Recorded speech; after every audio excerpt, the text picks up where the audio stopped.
যুগে কোনোদিন ছেড়ে যেতে পারে না, পারে না, পারে না।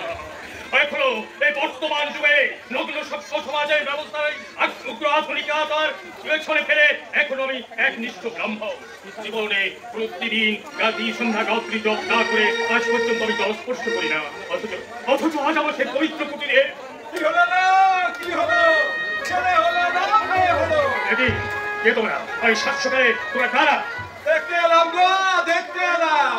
তোমার নাতি হয়েছে না নাতনি হয়েছে না নাতি নাতনি? আমার ছেলে মেয়েদের তখন বিয়ে হয়নি। হায় রে আমার পোড়া কপাল গো, এই বুড়া তো দেখছি কিছুই জানি না। কি করি রে গোনা? কি আর করবে বাপ জননী, এখন দেশে 70-90 জন ছেলে মেয়ে তাদের মা বাবাকে না জানিয়ে ওই পিড়িতির নৌকায় চড়ে বিয়ে নদীটা পার হয়ে যায়। তোমাদের কথা তো আমি কিছুই বুঝতে পারছি না। পারবে গো, পারবে। যখন নাতি নাতনি এই কোলে দিয়ে এমনি করে মুখে দেখে বলবে ইস মা খেলে না কালে এক ঠোকা থুতু দিলে ও ছেলে নাতি নাতনি এসব তোমরা কি বলছো? আমরা লয় গো, আমরা লয়। বলছে তোমার পোড়া কপাল না। কাল রাতে তোমার বড় ছেলে বিয়ে করেছে গো। কোনোদিন সম্ভব হতে পারে না, কোনোদিন সম্ভব হতে পারে না। এই রামকৃষ্ণ ব্যানার্জির আদর্শবান প্রমাণ ছেলে সত্যম শুধু বিয়ে করেছে গো, ওই বাড়ি পাড়ার সুন্দরী কন্যে। মিথ্যে কথা, মিথ্যে কথা। এই একনিষ্ঠ ব্রাহ্মণ রামকৃষ্ণ ব্যানার্জির ছেলে তৃষ্ণার ছাতি কেটে যাবে, কিন্তু কখনো ওই নর্দমার জল পান করে তৃষ্ণা নিবারণ করবে না। ধীরে ঠাকুর ধীরে। ওই তোমার ছেলে বউ মানে বউ আর বরকনে এই এলো বলে আর হয়তো গেছে তখন তোমরাই খালি চলে এসছো। লাচাতে গো, লাচাতে। ছেলে হোক আর মেয়ে হোক, আমরা তো লাচাকবো। কিন্তু বিয়ে হতে না হতে ছেলে মেয়ে যুগ জমানা এখন উল্টো রকম গো বড় বাবু।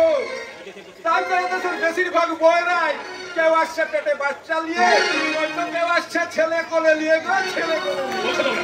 ওই তো দুর্বল এসে গেছে বাপ জননী। এসো না লক্ষ্মী, এসো।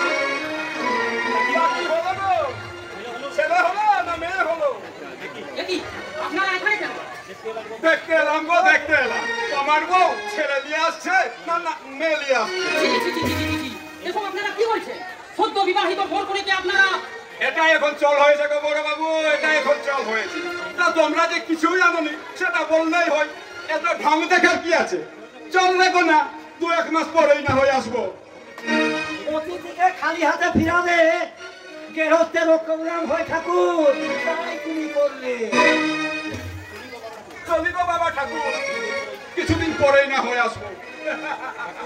ঠাকুর, তোমার আভিজাত্যপূর্ণ বেলায়েতি বংশের পাপের প্রতিষ্ঠা হতে চলেছে। এবার তোমার ধ্বংস অনিবার্য। আসি গো বাবা ঠাকুর। কি হলো রে? কি হলো? ওই ছেলে হলো না মেয়ে হলো?